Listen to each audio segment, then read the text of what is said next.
All right, here we go. Hi, everybody. I'm Kelly Carson. And I'm Morolake Odeleye. And we are the Real Reps. The Real Reps. What?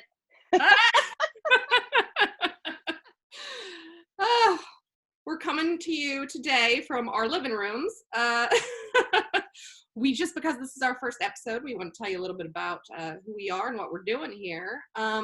So basically, we're already a working team, but we've teamed up for this project because we are commercial reps by trade.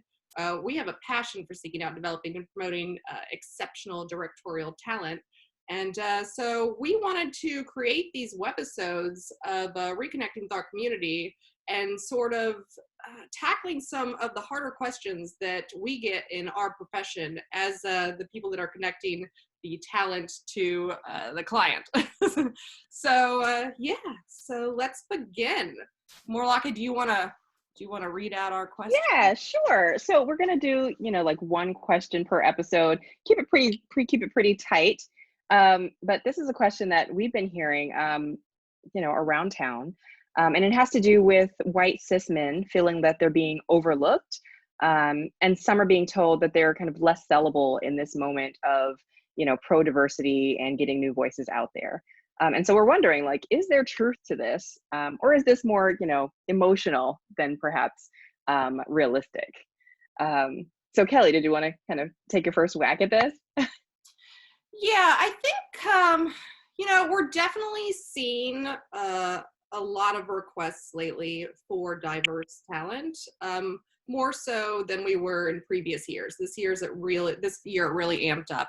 And I think that prior to this, not only was it less so, but it was also the case where we didn't really feel like it was going too far beyond the real request. We weren't feeling like we were really seeing the bids happen, and this year I would say that has changed, but it hasn't changed, I would say, to such a percentage that, we're saying that, anybody is excluded. I would say that things are sort of evening out.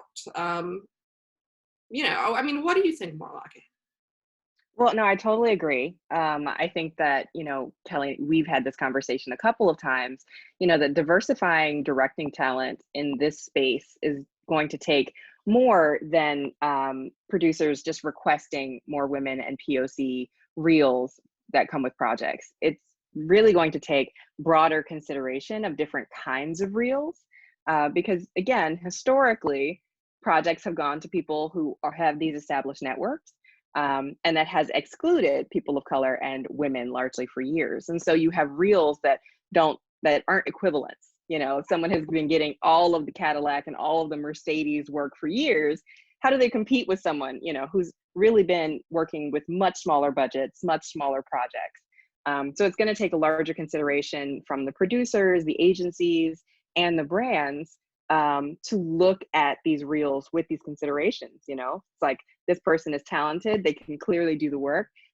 They don't have some of this higher end stuff on their reels, but this is us giving an opportunity for them to actually grow in that direction.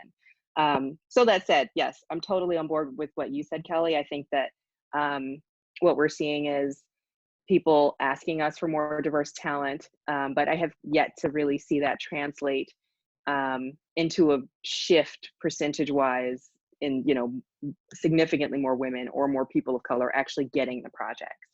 But that said, apparently everybody just realized that diversity was important last year. And so, I think it might take a little bit more time for us to see kind of a systemic shift in the industry than, just these, the reckoning that's been happening over the past year. I think you're right about that, and it's fantastic that there's so many more places where we can actually access that talent now. As we've discussed before, it's like, now we free the bid is now. I'm sorry, what is it now? Free the bid is now free the work. It's free the bid. It used to be free the work. Now Okay. it's free the free the work. And then we have we have Bid Black, we've got the 3% movement, you know, and then Mhm. who are some of the other people that we've got going on that we've got as resources? Yeah, so like those are big websites, but there are also just individuals out here who are really advocating for diverse talent. There's Zanae Theoris.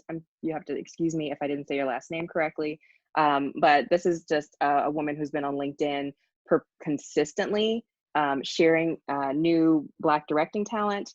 And then I also just want to say, outside of directing talent, if you were to look broadly at you know, just the availability of creatives of color, you have people like Oriel Davis Lyons, who created One School to create a pipeline for people of color to get into creative agencies and actually have a say in what is being written and the art that is going into these ads. So yeah, a lot of different people out here working on this. But I think, you know, I think we'll continue to see change. It just takes a lot of different people at all different levels to agree that this is important and it's something that they're going to invest in. Absolutely. All right. We kept it short. I think that's the goal. Please write in or comment, you know, with any questions that you think that we should take on.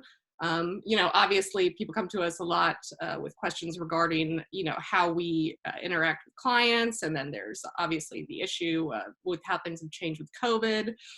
So, you know, anything that you feel like it would be helpful for us to tackle, hit us up. Thanks, guys. Thank you.